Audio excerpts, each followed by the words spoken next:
नमस्कार, tally tutorial chapter 2 में आपका स्वागत है।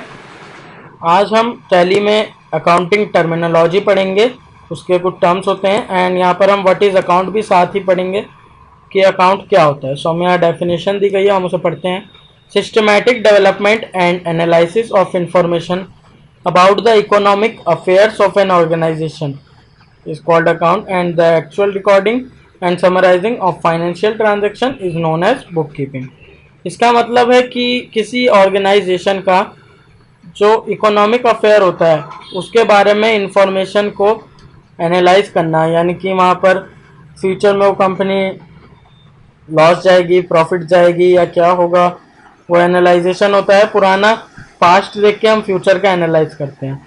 सो रिकॉर्ड देखकर करते हैं एंड इसका ही सिस्टमैटिक, अगर वो लॉस में जा रही है तो उसका सिस्टमैटिक डेवलपमेंट करना, ये भी अकाउंट्स में ही आता है। किसी ऑर्गेनाइजेशन का इकोनॉमिक अफेयर के बारे में इंफॉर्मेशन को एनालाइज करना एंड सिस्टमैटिक डेवलपमेंट करना, इसी को हम अकाउंट कहते हैं। सो यहाँ पर लिखा है the actual recording and summarising of financial transaction is known as bookkeeping. इसका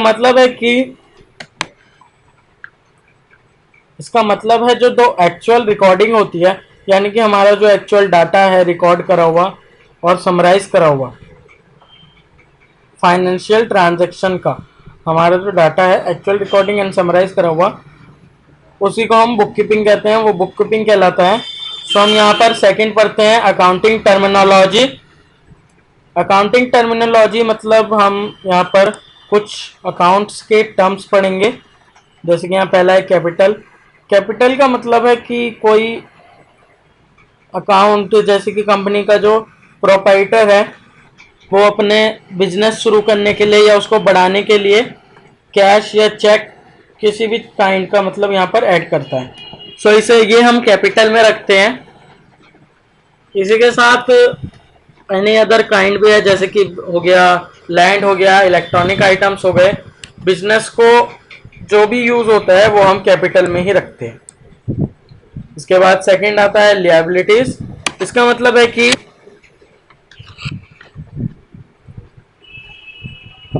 है कि लिएबिलिटीज मतलब बाहर का कोई पर्सन जो कंपनी से बाहर है, हमारे बिजनेस में नहीं है, उससे हमने कुछ गुड्स परचेज करे हैं, इलेक्ट्रॉनिक आइटम हो सकता है या फिर अदर जो भी आप परचेज कर रहे हैं। सो उसका हमने क्रेडिट बेस पर यहाँ पर गुड्स परचेज करे हैं किसी बाहर वाले पर्सन से, सो उसको हम लिएबिलिटीज कहते हैं। इसके अंदर भी हमें दो मिलते हैं, long term liabilities and short term liabilities. So इसको हम देखते हैं।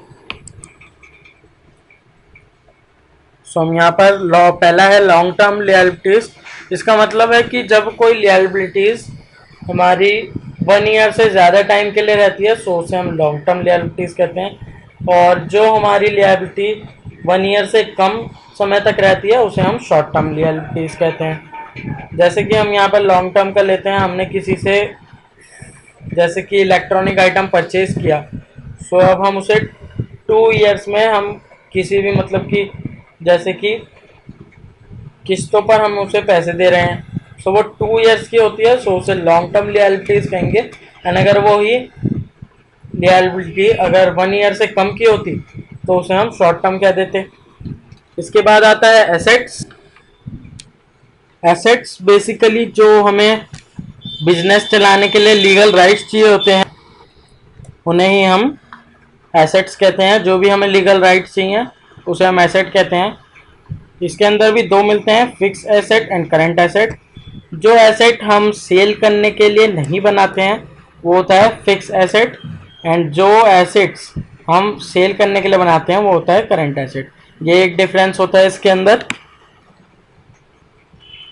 इसमें फिक्स एसेट होता है जो हम लॉन्ग टर्म यूज़ करने के लिए हम जो एसेट्स परचेज करते हैं, यानी कि बिजनेस को कैरी ऑन करने के लिए। जैसे कि होता है बिल्डिंग, लैंड, फर्नीचर, ये हम बार बार परचेज नहीं करते हैं, ये हम लॉन्ग टर्म के लिए एक बार में ही परचेज करते हैं, सो होता है फिक्स एसेट्स। करंट एसेट्स का मतलब है हम उसे मनी में कन्वर्ट कर देते हैं बहुत ही जल्दी, यानी कि शॉर्ट टर्म के लिए रखते हैं, हम उसे लॉन्ग टर्म के लिए नहीं रखते हैं। जैसे कि हमारी बुक्स हैं, हम उसे सोल्ड कर देते हैं, सो वो यहाँ पर करंट एसेट्स में आ जाती हैं।